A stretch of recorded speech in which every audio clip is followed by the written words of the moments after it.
Yo, what's good people, and welcome to another video. Now today we're in Dalston Junction. So I'm in Dalston Junction for another Margarita tour hosted by Gin Journey. Okay, so the first venue is 18 minutes from the station, so I'm just taking a nice little stroll in Dalston. And a fun fact, my first ever video for the YouTube channel was a gin journey.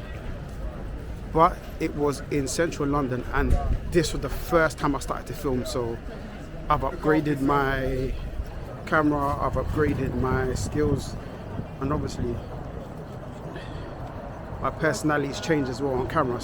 I haven't been on a gin journey in a while, and I know what to expect. There's always high energy, fun, loads of knowledge, and you meet great people. So the bar they've set all the time when I've been on these journeys is always high, so I doubt it's ever going to change, and you guys will see that again in this episode. You guys will meet Kate properly. She's the owner of the Gin Journeys company, and hopefully I can get her on a mini interview just to talk about the company itself, etc. And she's a lovely, bubbly person, man. One of the nicest people in this industry. And like I always say to you, the industry's full of nice people anyway, and humble people doing big things. So I forgot I was walking on the other side of the road. Earlier on there was so much people on the left. Earlier on there was so much people on the right side, so I went to the left side of the road, which I was recording on. So now we are outside of the first venue of today.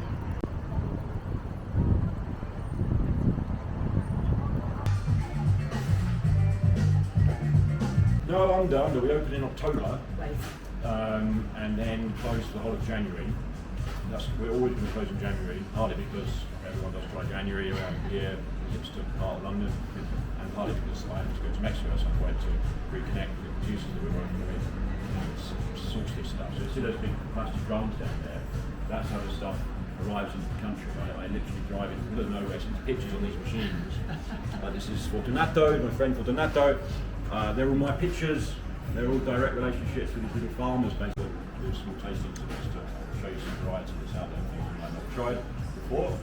Awesome. Yeah. Thanks, John. Thanks, mate. The most stringent rules, so a lot of people assume it's something like champagne, which is heavily released, obviously. But agave spirits are all very similar, if not have more rules around them. If you think about just how large the whole of Mexico is, that even in itself makes sense, right? Because there'd be all sorts of really naughty stuff coming out if it wasn't heavily licensed and ruled, basically. So essentially there would be none of this without the agave plant. And I've said it a few times. I actually had up on the bar earlier when you ladies arrived agave syrup. You all seen agave syrup? You can get it from like Holland and Barrett, yeah. That is a honey that is produced from these plants. And on these walls here you can see, like, you've got a picture there which looks a little bit like the Dr. Dre 2001 album.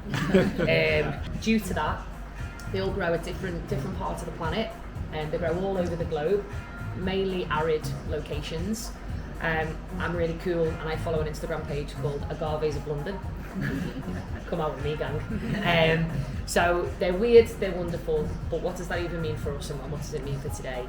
Well, because they grow in all sorts of different locations with all different climates, different land, different hands, it means that when you turn that solid plant into a liquid, which we'll talk about how today, it's going to taste completely different. It's made from this plant.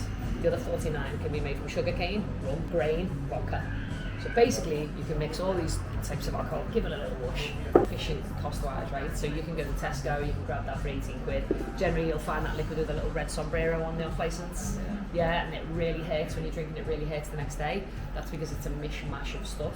It's not actual 100% plant-based spirit. Cool beans with that, yeah? So when they started trying tequila, they were then like, what's that smoky stuff?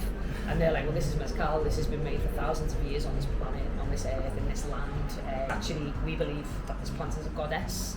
This isn't just stuff we neck, this is stuff we actually, like, our whole culture revolves around. And they're like... Before we continue the episode, if you're watching this and you haven't subscribed, please go and subscribe. It means a great deal to me. I'm on the road to 500 subscribers, which will get me monetized. I can then bring out more videos weekly. I can up the quality of my videos. I can develop series ideas that I've got for the channel. And lastly, go on more adventures. So if you're liking the content, please like, comment and subscribe. It really helps grow the channel. Peace. Okay, so the owner has given us a cart that we can use and put into a system, and then tequila will come out. I will show you very shortly, but I'm enjoying myself. Always nothing but good vibes, nice people, and always learning all the time about the alcohol industry. So I'm going to get this one, which is a tropical fruit lassi with salt and pepper seasoning.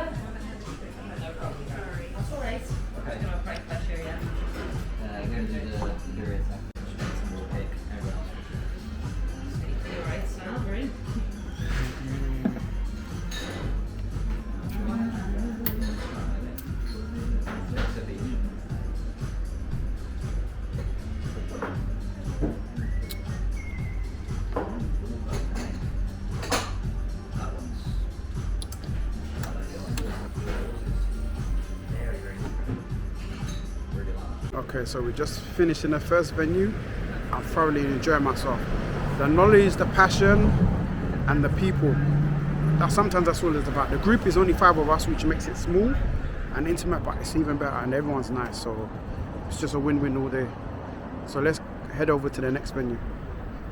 Okay, so we're at the second location of today's journey, as we will see shortly.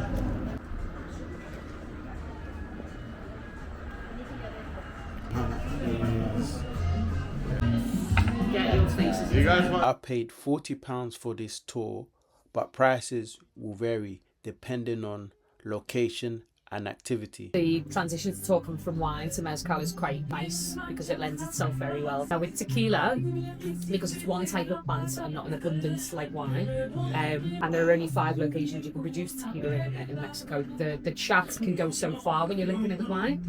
But 2 guys who created this brand, one of them had spent several years in France learning about grapes, under his role as the official European ambassador for tequila. I mean, where do I apply for that job? Jesus Christ. So him and a really well-respected tequila producer called Carlos Camarena came together and joined forces to see if they could start to get the world talking about tequila like wine. To unearth the plant and certain years and special vintages. Yes.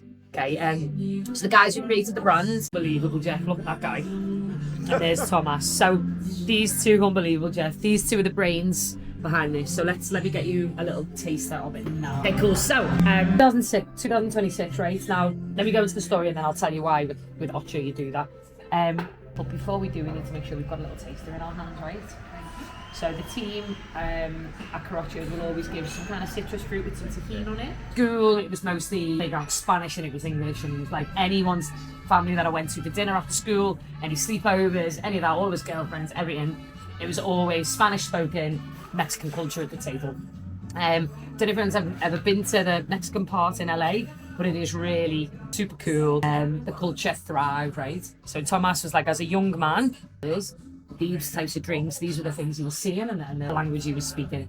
Next style vibe in Amsterdam, and he called it Café.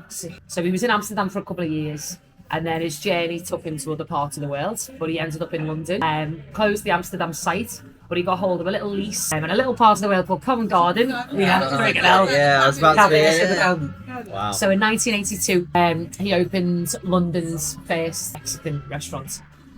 With his head chef from Mexico, and any kind of, I imagine it was like Mexicans in London at the time were like, finally this is somewhere we can go. Someone gets it. But also like himself, also people from the West Coast as well were like, this is what we're used to, this is the type of fare. And because by no means a Cafe Pacifico do this style of food, it is very Californian Mexican.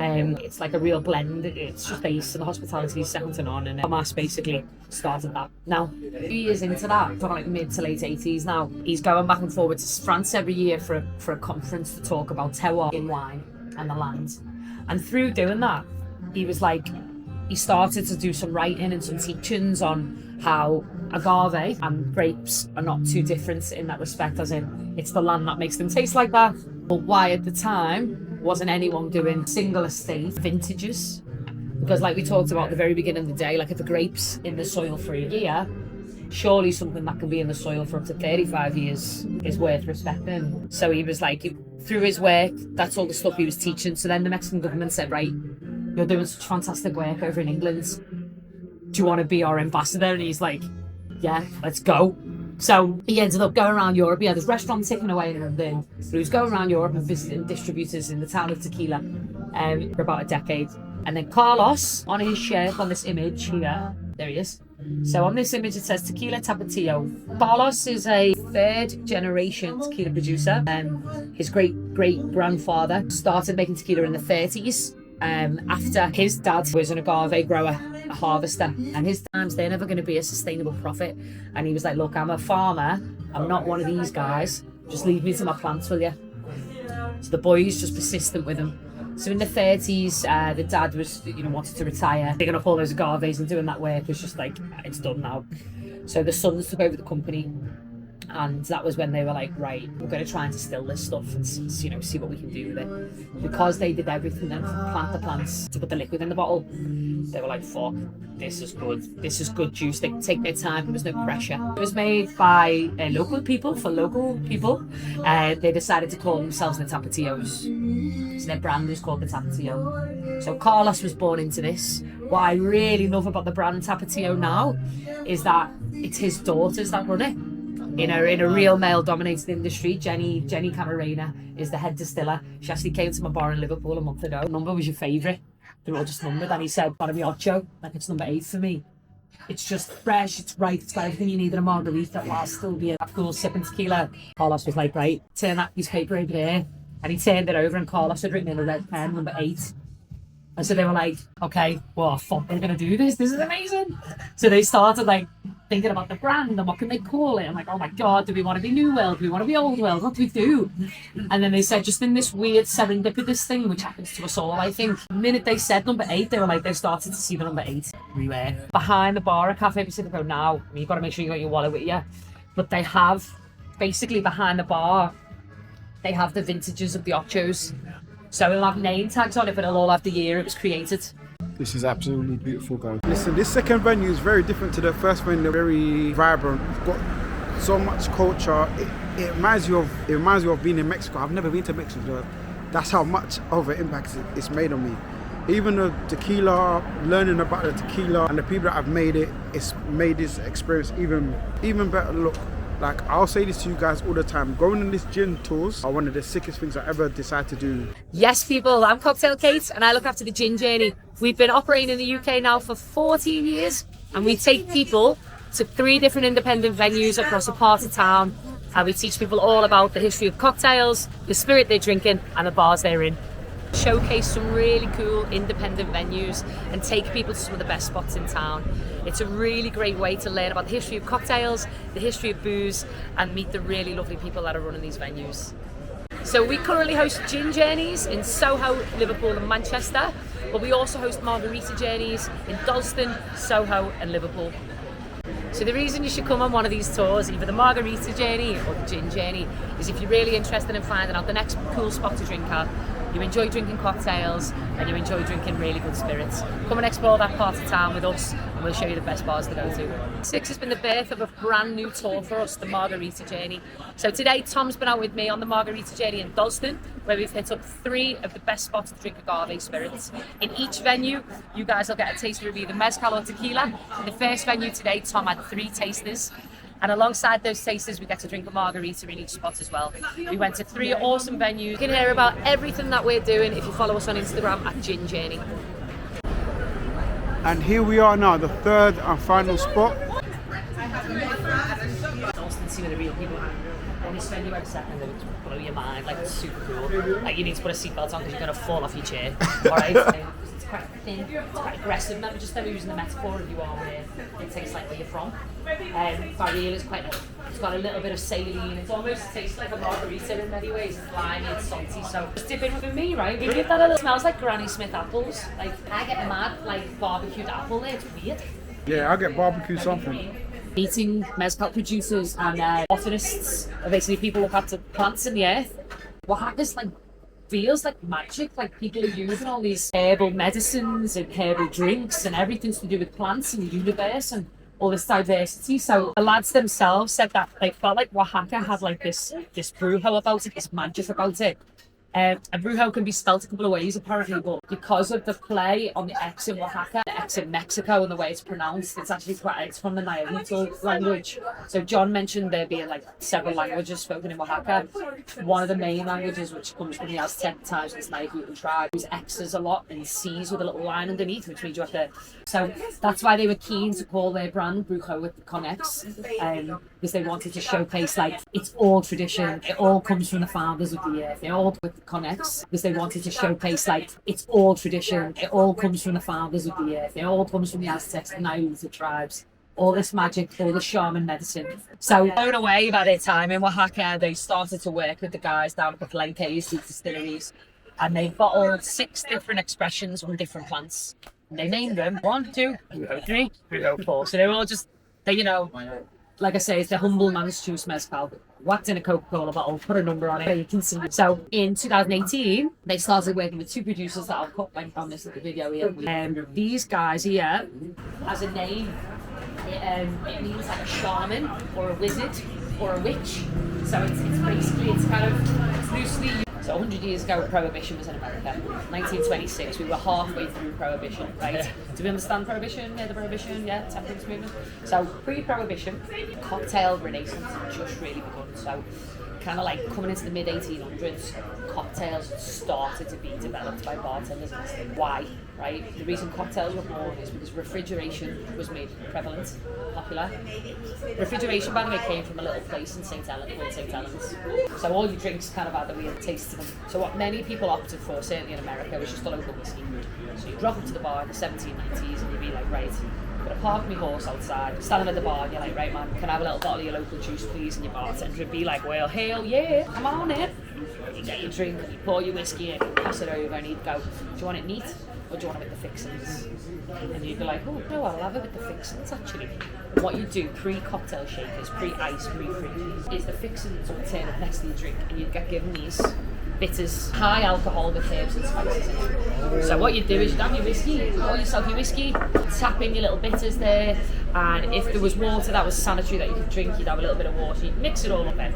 And that was your whiskey with the fixins. And that likewise for the civilians, during the drinkers, they were like, fuck it, we go to the Caribbean, or we go to some of the islands down between Mexico and fucking the Caribbean, to all these little offshoots of America that were still able to be used. They were going to loads of money, they'd go and live in the Savoy. So many Americans spent time at the Savoy in the 1920s, they called the bar the American bar.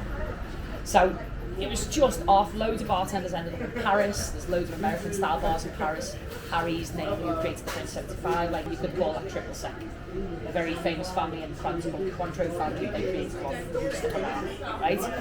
So, triple sec and Cointreaus, like I've got one from Valencia in my bag.